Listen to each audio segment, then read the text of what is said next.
اپنی عبادات ظاہر ہے وہ عبادات کے معاملے میں خشوع اور خضوع اپنے مقام پر، لیکن اس کو ظاہری طور پر جس طرح ہمارے اور آپ کے آقا صلی اللہ علیہ وسلم نے کر کے دکھایا ہے ویسی عبادت اللہ چاہتا ہے یا کاپی پیسٹ کر لے، دو یہاں سے لے لو، دو چیزیں وہاں سے لے لو؟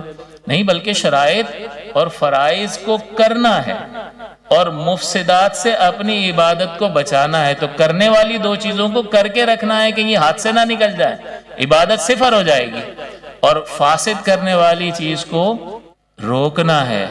بندہ کہتا ہے اللہ بڑا غفور رحیم ہے، یار ہم پڑھ تو رہے ہیں نا، کوئی احسان کر رہے ہو کیا اللہ پر؟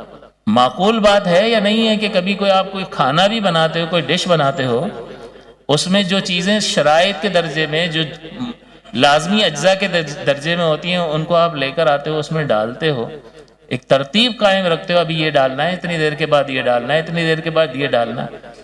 لیکن اگر کوئی فاسد کرنے والی چیز ڈال دی تو نمک 2 بار ڈال دیا تو اب اللہ غفور رحیم ہے، یہ کھارا تھوڑی ہوگا، مزہ آئے گا کھانے میں، کھا کے بتاؤ کیوں؟ معقول بات ہے نا کہ آپ نے ذرا سا فاسد کرنے والی چیز کو آنے دیا تو پورا کھانا، پوری ڈش فاسد ہوئی یا نہیں ہوئی؟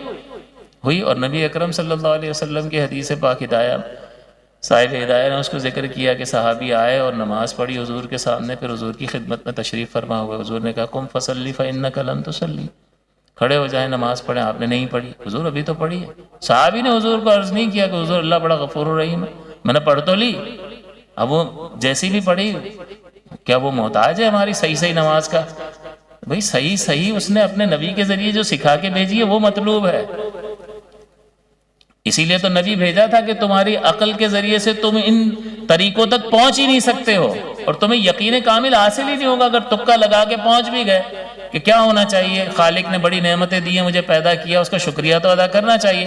چلو یہ جسم کا اعلیٰ ترین حصہ زمین پہ رکھتا ہوں، چلو جی سجدے تک پہنچ گیا، لیکن یقین کامل حاصل ہوگا کہ یہ وہی چیز ہے جس سے میرا رب خوش ہوگا؟ تذبذب میں رہے گا، پتہ نہیں یہ ہے بھی کہ نہیں ہے، تو چند دن عمل کرے گا پھر چھوٹ جائے گا، لیکن اب نبی کے ذریعے سے پہنچا ہے، اور نبی کا رابطہ خالق کی بارگاہ سے قائم ہے، استوار ہے، کہ وہاں سے لیتے ہیں اور یہاں ہمیں دے دیتے ہیں۔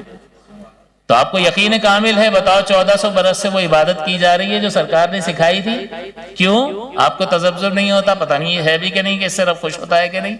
بھئی رب ہی کی ہدایت لے کر آئے تھے، ہم پر اتر نہیں سکتی تھی، کیونکہ پہاڑ پر نہیں اتر سکتی ہے، پہاڑ ریزہ ریزہ ہو جائے تو ہمارے اس گوشت پوشت ہڈی کا کیا ہو؟ لو انزلنا هذا القرآن على جبل الى آخر الآیہ۔ اس کا مطلب کیا ہوا؟ نبی اکرم صلی اللہ علیہ وسلم کی ذات پاک کے ذریعے سے جو ہدایات ہمیں ملی ہیں اس کو بعینی ہی ویسا سیکھ کر کرنے کی ضرورت ہے۔